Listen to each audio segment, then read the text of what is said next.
नमस्कार, मैं रविश कुमार। दोस्तों, मोदी की गिरफ्तारी की खबर ने पूरे देश में भूचाल ला दिया। सुबह से ही न्यूज चैनल्स पर सिर्फ एक ही लाइन घूम रही थी, प्रधानमंत्री को 30 दिन की जेल की सजा। लोग अपनी आंखों पर यकीन नहीं कर पा रहे थे कि देश का सबसे ताकतवर नेता अब सलाखों के पीछे है। टीवी स्क्रीन पर मोदी जी की तस्वीरें दिख रही थीं, जहां वे जेल की कोठरी में बैठे नजर आ रहे थे। लाखों लोग सोशल मीडिया पर लाइव अपडेट ले रहे थे और हर कोई यही कह रहा था, इतिहास बदल चुका है। दोस्तों, यह सिर्फ एक कानूनी फैसला नहीं था, बल्कि भारतीय राजनीति की सबसे बड़ी घटना बन गई थी। कोर्ट का ड्रामा भी किसी फिल्म से कम नहीं रहा। जज ने जब कहा डिग्री फर्जी साबित हुई है और प्रधानमंत्री को 30 दिन की सजा दी जाती है, तो पूरे कोर्टरूम में सन्नाटा छा गया। सरकारी वकील चुप थे, भाजपा के नेता मायूस खड़े थे और विपक्षी वकील जश्न मना रहे थे। कोर्ट के बाहर विपक्षी कार्यकर्ता नाचने लगे, ढोल नगाड़े बजने लगे और मिठाई बांटी जाने लगी। कांग्रेस के दफ्तर में पटाखे फूटे, आम आदमी पार्टी ने रैली निकाली और वाम दलों ने प्रेस कॉन्फ्रेंस करके कहा, आज लोकतंत्र ने जीत हासिल की है। लेकिन भाजपा के दफ्तर का नजारा बिल्कुल उल्टा था। वहां मातम पसरा हुआ था, कार्यकर्ता मायूस थे और नेताओं के चेहरों पर तनाव साफ दिख रहा था।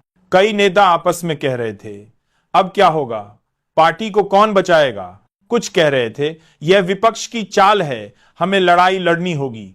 लेकिन सच्चाई यह थी कि फैसला आ चुका था और देश का प्रधानमंत्री अब जेल का कैदी बन गया था। सोशल मीडिया ने इस पूरे मामले को और आग लगा दी। Modi in jail, fake degree और पीएम रिजाइन जैसे हैशटैग ट्रेंड करने लगे। लोग मीम्स बनाने लगे। किसी ने मोदी जी को जेल की वर्दी में एडिट किया, किसी ने नकली डिग्री की फोटो वायरल कर दी। युवाओं ने लिखा, हमें नौकरी चाहिए थी, लेकिन देश को नकली डिग्री वाला नेता मिला। किसानों ने कहा, हमारे लिए वादे झूठे थे, पढ़ाई भी झूठी निकली।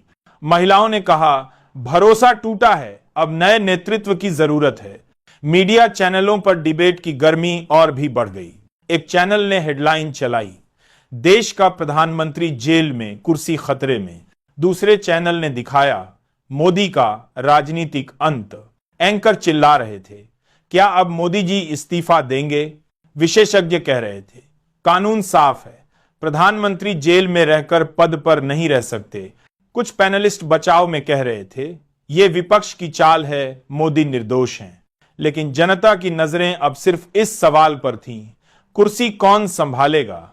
संसद का माहौल भी बेकाबू हो गया। विपक्षी सांसद नारेबाजी करने लगे, फर्जी डिग्री वाला पीएम मुर्दाबाद।